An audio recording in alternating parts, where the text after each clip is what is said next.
কলিকাতার জমিনে একজন মেয়ে মৌমিতা নাম, এই ছোট্ট বোনটিকে কত শয়তান তারা নোংরাভাবে বোনটিকে মায়া, পৃথিবীর মায়া থেকে ত্যাগ করে ফেলেছে। সে মারা যাওয়ার আগে বারবার করে চিৎকার মেরে বলেছিল, আমার মাকে একবার দেখার সুযোগ করে দেন। সে মেয়েটি ছিল একজন ডক্টর। এই মেয়েটি কত মানুষকে সেবা দিয়ে সুস্থ করেছিল, কিন্তু মারা যাওয়ার আগে এই মেয়েটি সুস্থতার জন্য চিৎকার পেরেছিলেন। তার পাশে যারা ছিলেন সবগুলি হাইনার দল, তাকে সুস্থতার জন্য কোনো ডাক্তারখানাতেও নেওয়ার সুযোগ হয় নাই। আমার কলিজার টুকরা বাবাসিরা, কত নির্মমভাবে একটা মেয়েকে হত্যা করেছে আপনি খেয়াল করে দেখেন। এই মেয়েটা কিন্তু আপনার, এই মেয়েটা কিন্তু আমার। এই বাংলার জমিনে কেন, সারা পৃথিবীর জমিনে যদি আপনি সচেতন না হয়ে চলেন, কিয়ামতের মাঠে কেন, দুনিয়ার ময়দানে জাহিলিয়াতের যুগের মতো শুরু হয়ে যাবে। এজন্য আল্লাহ পাক রব্বুল আলামিন সুন্দর করে সূরাতুশ শুআরার ভিতরে জানিয়ে দিলেন, ইন্নামাস সাবিলু আলাল্লাযিনা ইয়াজলিমুনান নাস।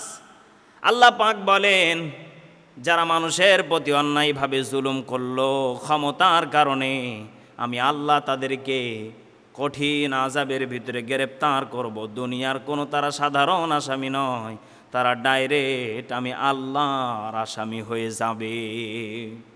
এজন্য আমার কলিজার টুকরা ভাইয়েরা, এই কলিজার টুকরা বোনেরা, এত সুন্দর একটা মেয়ে, তার 2 জন কলিগ বান্ধবীতে তাকে নিয়েছে আরাম আয়েশের জন্য ডাক দিয়ে 20 জন ছেলেকে দিয়ে তাকে ধ্বংস করে ফেলেছে। তার শরীরের ভিতরে 120টি দাগ পাওয়া গেছে। এই মেয়েটার কি এমন অপরাধ ছিল? হাজারো মানুষকে সেবা দিয়ে সুস্থ বানাতো, কোনো অপরাধ নেই। এত সুন্দর একটা মেয়েকে তারা জুলুম করে, নির্যাতন করে মেরে ফেললো। বোঝা লাগবে পৃথিবীর ময়দানে জাহিলিয়াতের যুগের মতো শুরু হয়ে গেছে।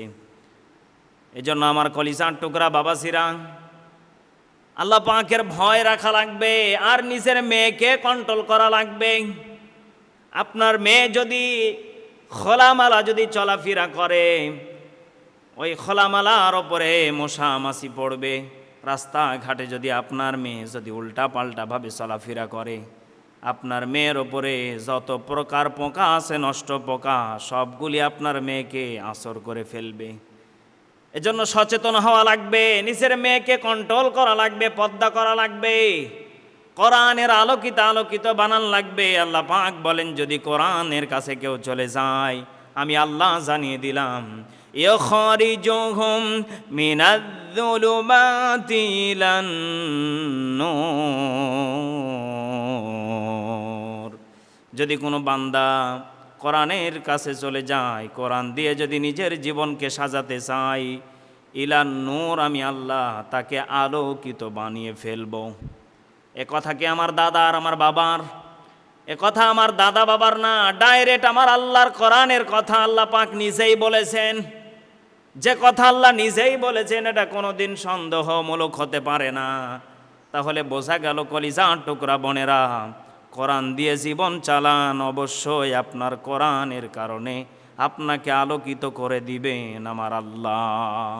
এজন্য আমার কলিজার টুকরা ভাইয়েরা, কলিজার টুকরা বাবাজিরা, আমরা সকলেই কোরআন দিয়ে আমাদের জীবন শুরু করব। বিশেষ করে আমি আমার বোনদেরকে বলবো, কোরআন দিয়ে জীবন চালান, আল্লাহ আপনাকে সুস্থতার সাথে বেঁচে রাখবেন ইনশাআল্লাহ।